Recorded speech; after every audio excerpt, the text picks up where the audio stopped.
In the height of my addiction, what a day looked like back then was just getting up, maybe still staying up all night just because I was doing meth all the time.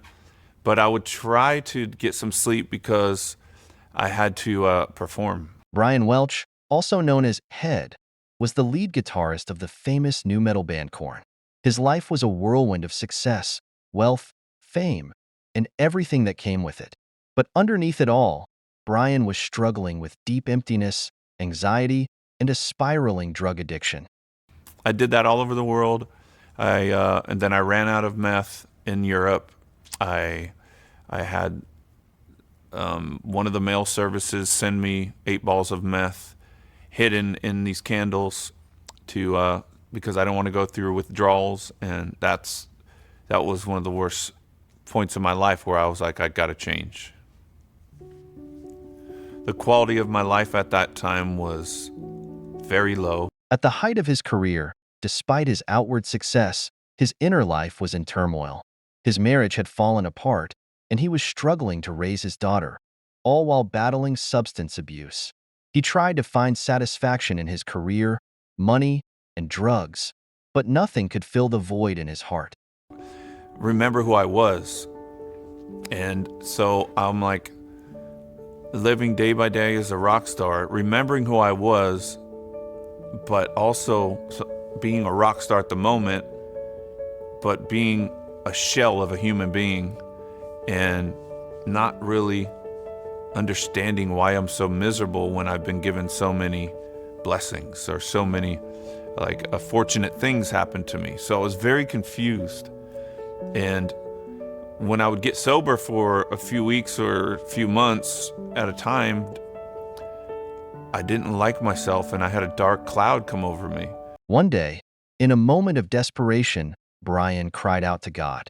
He remembered hearing about the love of Jesus Christ and how he could transform lives. In a raw and vulnerable prayer, Brian asked Jesus to reveal himself and help him change. Almost immediately, he felt a profound sense of peace and love he had never known before. He started reading the Bible and experienced a deep transformation in his heart. I mean, talk about Christ, it's talked about like that we're in a cage and God breaks the chains. Jesus breaks the chains and he unlocks our cage. I was literally in a prison in my mind, whether I was high or drunk or whether I got sober and I was in a depression. I was like stuck going back and forth. And then when I met Jesus and gave him a chance to show him that he's real, like show me you're real. I mean, the chains those, you hear it all the time, but it actually is true. And it's like the chains broke and the prison opened up and I came out and I found my contentment. Brian soon realized that the love of Jesus was what he had been searching for all his life. He made the decision to leave his successful career with Korn and focus on his faith and being a better father to his daughter. Through his journey with Christ, he overcame his addiction and found a sense of purpose and fulfillment that no amount of fame or money had ever given him. And so just knowing that he's real, I knew that I could fight for my sobriety with him and then walk with him. Just like I toured on drugs and sending drugs to myself all over the world, I knew I was going to walk with Jesus and go set people free with him all over the world.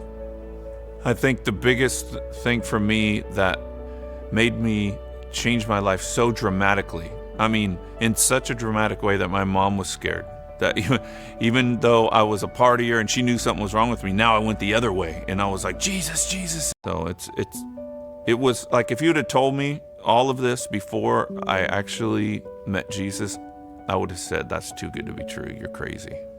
That's a fairy tale. I would have made fun of you, but Jesus, by his grace, he showed me that it's real.